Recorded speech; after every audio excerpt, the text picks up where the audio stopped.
चाहे इस जमाने के मिथिकल एनिमल्स हों या फिर हजारों साल पुरानी मिथोलॉजीज के खतरनाक तरीन मिथिकल क्रिएचर्स, ये सिर्फ इंसान के दिमाग तक नहीं थे बल्कि रियलिटी में इस दुनिया में घूमा करते थे। नंबर 7, फेनरियर। दोस्तों, नॉर्स मिथोलॉजी में एक फेनरियर नामी जायंट वुल्फ बहुत ज्यादा फेमस है और इसी मिथिकल वुल्फ के फिक्शनल वर्जन को आपने थॉर रैग्नारॉक मूवी में भी देखा होगा। खैर, फेनरियर के जैसी जायंट वुल्फ्स और भी कई मिथोलॉजीज में अपीयर हुई हैं। असल में आज से 10,000 साल पहले आइस एज के जमाने में आपको ये जायंट वुल्फ्स जरूर देखने को मिलती। जी हाँ, यहाँ मैं बात कर रहा हूँ डायर वुल्फ्स की। इन्हें इस दुनिया में इवॉल्व होने वाली सबसे बड़ी वुल्फ्स की नस्ल बताया जाता है और कंपैरिजन के लिए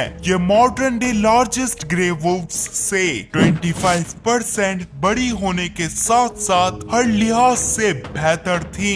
इसलिए तो डायर वुल्फ्स आइस एज के बहुत से मेगाफोना का आसानी से शिकार किया करती थी। बहरहाल, जब आइस एज खत्म हो रही थी तो इनकी ज्यादातर डाइट का हिस्सा होने वाले मेगाफोना भी खत्म होने लग गए थे, जिसके नतीजे में डायर वुल्फ्स भी एक्सटिंक्ट हो गई। लेकिन इनके साथ कोएग्जिस्ट करने वाली ग्रे वुल्फ्स आज भी जिंदा है, जिसकी वजह है ये छोटे एनिमल्स का शिकार करती हैं। Number 6, 4 tusk elephant.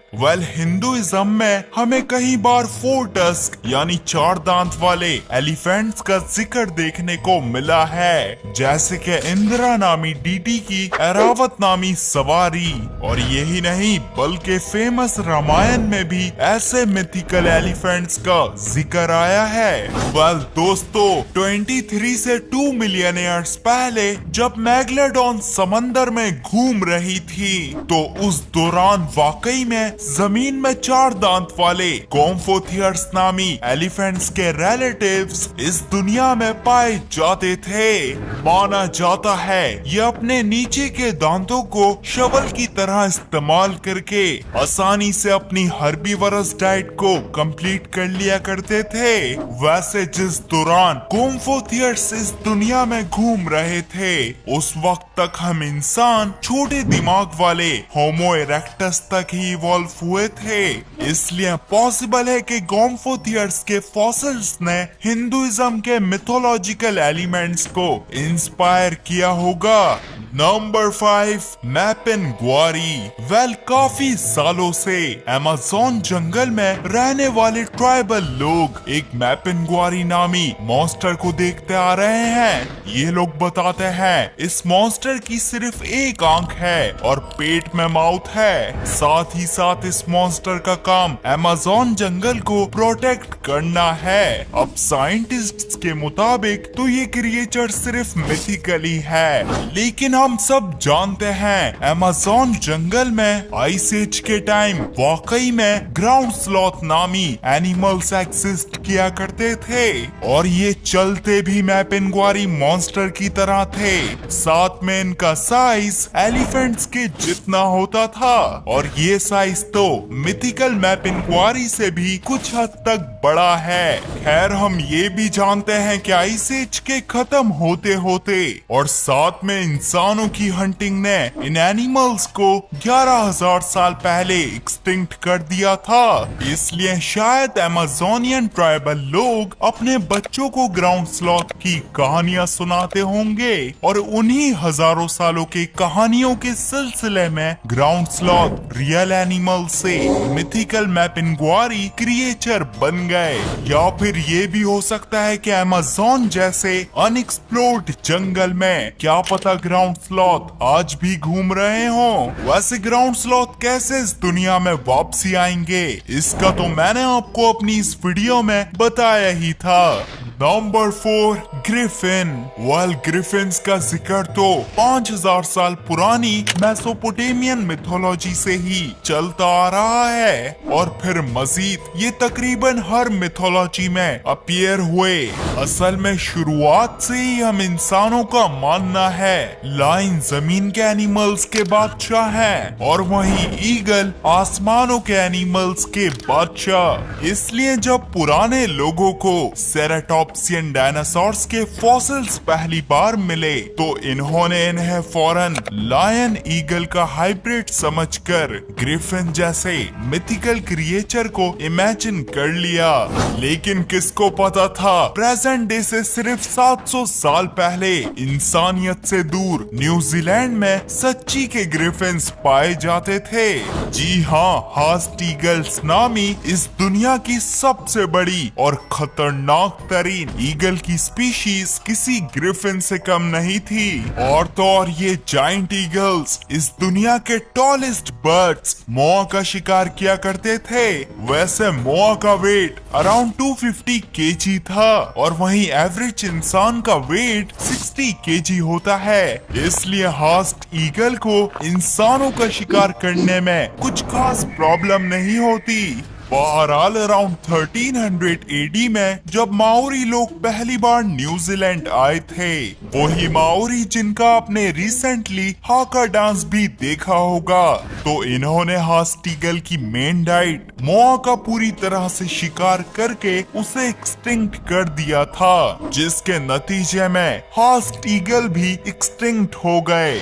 नंबर 3, कापा। दोस्तों, अगर आपने भी अपने बचपन में डोरेमोन कार्टून देखा है तो आपको याद होगा हमें इसमें कई बार कापा नामी मिस्टीरियस क्रिएचर दिखाया गया है। वेल, कापा रियलिटी में जापानीज मिथोलॉजी का हिस्सा है। जापानीज लोगों के मुताबिक ये मिथिकल क्रिएचर किसी जायंट टर्टल की तरह दिखाई देता है, और इसका पसंदीदा काम बच्चों को किडनैप करना और इंसानों को पानी में डुबोकर कच्चा खाना है। वेल, अगर डायनासोर्स के जमाने में एग्जिस्ट करने वाला आर्केलॉन नामी कापा जैसा टर्टल अभी जिंदा होता तो शायद ये इंसानों के साथ कापा वाला ही हाल करता, जिसकी वजह ये है कि आर्केलॉन इस दुनिया में डिस्कवर होने वाली अब तक की सबसे बड़ी टर्टल्स की नस्ल है, जिनका साइज 15 फीट तक होता था। ये साइज बराबर है होंडा सिविक के।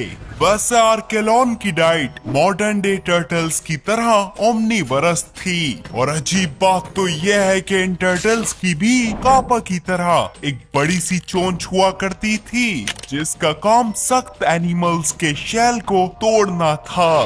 Number 2, bloop. अराउंड 1997 में इस दुनिया के लार्जेस्ट पैसिफिक ओशन से ये साउंड डिटेक्ट किया गया था।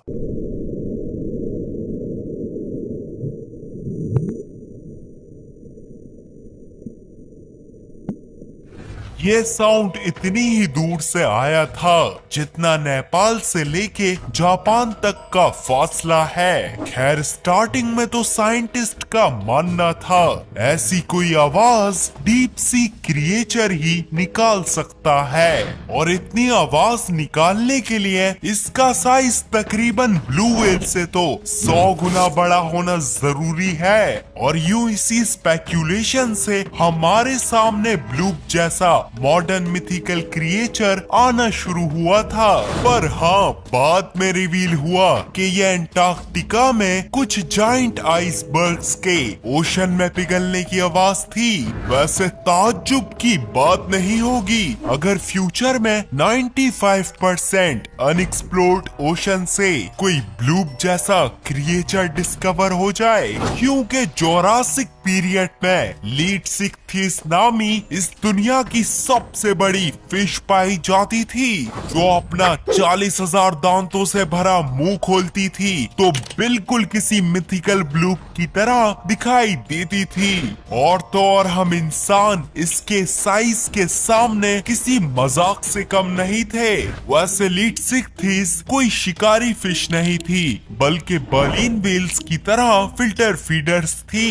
Number 1, giant bovids. Bovids cattle, buffalo और बाइसन को कहते हैं और ऐसे बोविड्स को इज्जत से और जाइंट करके बहुत सी मिथोलॉजीज में दिखाया गया है, जैसे कि ग्रीक मिथोलॉजी के फेमस मिनोटॉर जैसे मिथिकल मॉन्स्टर को ही देख लीजिए। साथ ही साथ नेटिव अमेरिकन और हिंदू लोगों के बीच में जाइंट बोविड्स को बहुत ही ज्यादा सेक्रेट माना जाता है। पर सवाल ये है कि क्या वाकई में कोई जाइंट बोविड इस दुनिया में आया था? तो जी हाँ, आइस एज के ठंडे तरीन मौसम में बाइसन लैटीफ्रांस नामी इस दुनिया के लार्जेस्ट और हैवीएस्ट बोविड्स पूरे नॉर्थ अमेरिका कॉन्टिनेंट में घूमा करते थे। और तो और इनका साइज तो एक एसयूवी कार के जितना होता ही था, पर इनके हॉर्न्स के बीच में भी आराम से एक कार फिट हो सकती थी। वैसे बाइसन लैटीफ्रांस 2 लाख साल पहले ही यूरोप और एशिया में पाए जाने वाली अपने से छोटी स्पीशीज स्टेप बाइसन से इवॉल्व हुए थे। और स्टेप बाइसन साइबेरिया की कभी ना खत्म होने वाली सर्दी से आज भी डिस्कवर होते रहते हैं। वेल, बाइसन लैटीफ्रांस अपने एंसेस्टर्स स्टेप बाइसन के साथ साथ आइस एज के खत्म होने और ह्यूमन हंटिंग की वजह से इस दुनिया से एक्सटिंक्ट हो गए थे।